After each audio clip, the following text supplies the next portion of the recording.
Ono ye Wolokoso. Wolokoso mu weekend taxi. Wolokoso mu weekend taxi. Wolokoso mu weekend taxi. Savugidewa. Ani gwe bakutenani. Ani akumenya ukani. Yonna mu Wolokoso. Wolokoso. Wolokoso. Mu weekend taxi.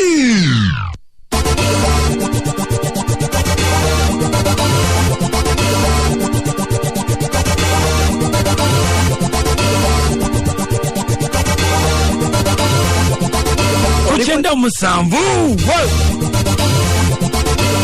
Olikuchenda musambu akasirisa satu femu efredi esime progoma enuje yedembe magana papatia kuchenda mubili akasirise musa kune mana papatia ku www.radiosimba.ug yagana babu zako na jamso kwata mutumude progoma enuje yedembe of course zile datika musambu zakara kusawe sadu za machagona kule kuna kuzomeza vili mwendo mwezo gokubiri omaka gwa 12 akumuza kone kwani za pa progoma moroko za machagona kule alale saidieno zeka kalamu de answer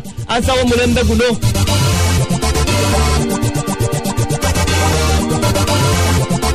Siwa Ruise banywanyi basebone banyabo eneje musokwata mutumude progoma enuje yedembe amachagona ko atogero kwata tubategeza ati yesayo kwata tulutani kabasebone banyabo Wolokoso gwetugamba gwetokwatengo tumweleso kwatengo munyumira basebone banyabo Oyaye yangu otobosa Namba Wolokoso batali bava batufunia kusegiza boda na batufunia mu butale sakone mu supermarket yona musokwata mtuuliriza Lutuwe muyaye wafe Wolokoso wano Lutuwe mutwalirize mukole kino Lutuwe bebe kijja kunkola bulungi nyonga munkoze mukino Nawe Uncle Kaka kati ate mnyabale mnoneza msajja wage ne msokwatenga mnonyeza aji wange ne msokwata mnonya jina jari nasolo kupatenga abagira aji Haji nawe Lutuwe Aji Assalamu alaikum Haji wafe omubwat Wa alaikum salam wa rahmatullahi wa barakatuh Haji nawe Lutuwe Watu lutandikire wabanaye ba baby Haji titiria nawe Mungambe tutandikire wakubanda amuleda ndivere boku Titiria Lutuwe Nawe sula Lutuwe Kole sabo nedda Haji nawe Sagala badwa kuchinyosi Abaina mukubulola no wati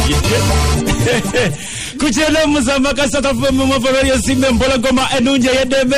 Nze sula senyonga Mr. Mosquito Haji titivya Muwolokoso mpazo unakulwa mukaga Iranga mpozi tetugenda kubera nga tubalwisayo Ola tukugamba guosobola kwira mpozi ngate otufollowinga mpozi ate ku mikutu ejenjawulo ku www.radiosimba.ug oba ku Instagram website yafe oba ku Twitter nobera mpozi ngate otufuna bulungi nnyo mpozi osobola stilo genda mpozi ate ku YouTube channel zaffe nobera ngate otufuna bulungi nnyo genda ku Kakalam Times TYMAZ oja kwira mpozi ngate omufuna bulungi nnyo oba ku Bokat TV osobola kwira mpozi ngate otufollowinga genda wale pesa la subscribe wale icon ya YouTube otandika kwira mpozi otekamu ka search tekamu Kakalam Times oba Bokat TV obere mpozi ngo subscribinga genda wali nyiga wali ready nyiga subscribe obere mpozi ngate otufollowinga bulungi nnyo kale Naona ndoza katukwateo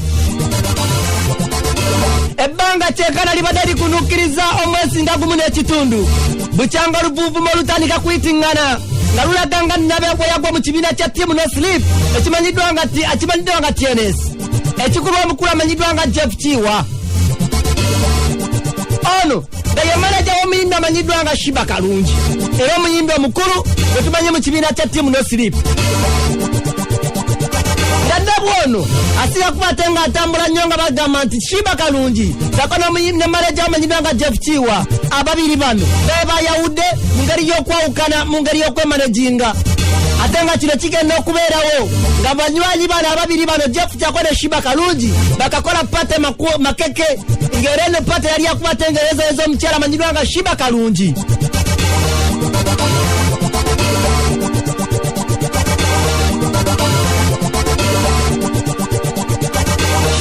nga yakagwa mu bintu byokwata nga azimba ennyumba ey'ekika ky'ebbeeyi ennyo asalize Munyonyeri era okusinziira kwa Dabitingana nga bitugamba nti Shiba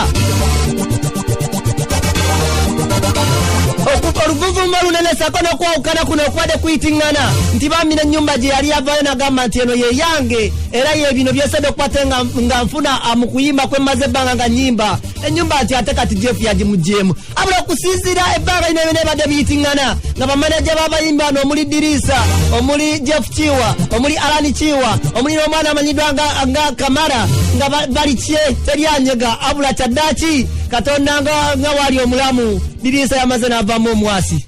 Akala olioja ssebo ngenda kuyitira gwe Leema akunkubire naye ate naakumpitira Leema lwaki tosooka n'ompe oyagala ki ebyange bya Shiba nga maneja ebiyitingana bitulayo wano tulonkinga holikipaadi nga 8 sande ejja olina kadi yange taata kadi naye nga ye mu TNS omubali gukyatambula omanyi gwokubidde akolawa kola ku Lady Simba akola nga maneja wa Shiba gwe batuukirako mu kampani mu kampuni ya TNS ate gye yava atanze tubuzaabwe mu byonna bye tuwulira bibadde si bituufu olw'ensonga omukyala Shiba mu nyumba akyaliyo bulungi nnyo asulayo mu TNS gyali akyayimbirayo byonna bino bebagamba byaha okusinziira ku manager owa Budiru Media bwatugamba kati gwe mumuguze mu bwene yavaayo banna tusigale bino nti tunabiwulira eri kyemujja ku nsi mwina kyemwagala ekintu kyekiriwo naye omunange nno kankubuulira ebiseera ebisinga abantu ababagobera bye babaagala okumanya naffe bateeka ku pressure manyi ti kino ekibozibozi kitambudde wiikisi kati nga 4 mwezi gwe mwezi mulamba naye singa kyaliwo singa taliwo omuyimbi alina awuleriwo aliera nejje akati bakolayo ki akusinziira kubadde biyitingana era nga n'ekibuuzo ekikulu mu bino kiri nti Shiba nga Shiba akyalina Jeff Kiwa bakyakolagana bonna oba nedda ennyumba yidi baga nti yafuutusemu yapangisize wala kiri kya Shiba akyaliye Munyonyi oba taliye akala wangi osula mu nyumba ye Munyonyi ati naye bantu babuuza ne bagamba yavaayo kati naye nekibuuza gwe nga mumane kakati omuntu atayinza okuva mu nju ye bw'aba taliyo mpozi nga gwasulayo siye naasulayo ssebo naye abantu bagamba nti aludde okukyamawo ku nnyumba ye ati kibasinga okugamba mbwayitawo buyisi embuuza yasookanga bakonkona nti mujemulayo nyumba yange